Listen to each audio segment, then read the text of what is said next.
ఊర్లో ఏ నలుగురు కలిసినా ఓట్ల ముచ్చట్లేనబ్బా.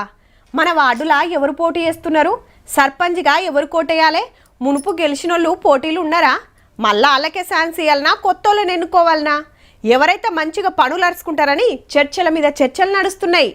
మనోళ్ళకే వేసుకోవాలని ముచ్చట్లు సుతా పక్కా వస్తాయబ్బా.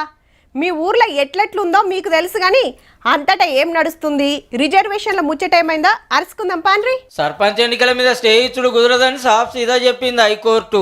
రిజర్వేషన్లు 50కి మించొద్దు, పాత ప్రకారమే ఓట్లు పెట్టాలని మేమే ఆర్డర్ వేసినాం, సర్కారు సుత గట్లనే పోయింది, ఇప్పుడు ఆపాలని ఎట్లా చెప్తామని క్వశ్చన్ చేసింది.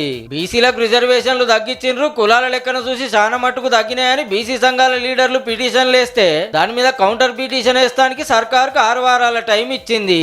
ఈలోపు ఓట్లే ఓడుస్తాయి. ఎన్నికల సంఘం ఇచ్చిన నోటిఫికేషన్ ప్రకారం 3 విడతల ఓట్లు పడతాయి అంతటా. కోర్టులు ఈ పంచాయతీ ఒడిచింది కానీ పార్టీల నడుమ ఫైటింగ్ ఇంకింత జోరైంది.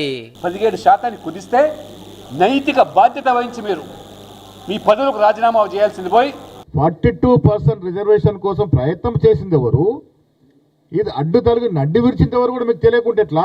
లేలే, సర్పంచ్ ఓట్లతోటే ఓడిచిపోలేదు. బీసీలకు ఇచ్చిన మాట ప్రకారం పక్కా 42% రిజర్వేషన్లు అమలు చేస్తాం. హైకోర్టు ఆర్డర్ ఉండుతోటే పాత జీవో ప్రకారం ఓట్లు పెట్టాల్సి వచ్చిందనేది సర్కారు మాట.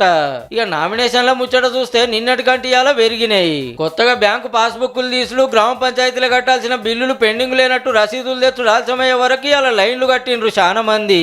ఫస్ట్ విడత నామినేషన్లు రేపే ఆఖరు. రూల్ ప్రకారం ఇవ్వాల్సిన కాగితాలు ఏమన్నా పెండింగ్ ఉన్నా రేపటి వరకు ఇవ్వచ్చునట.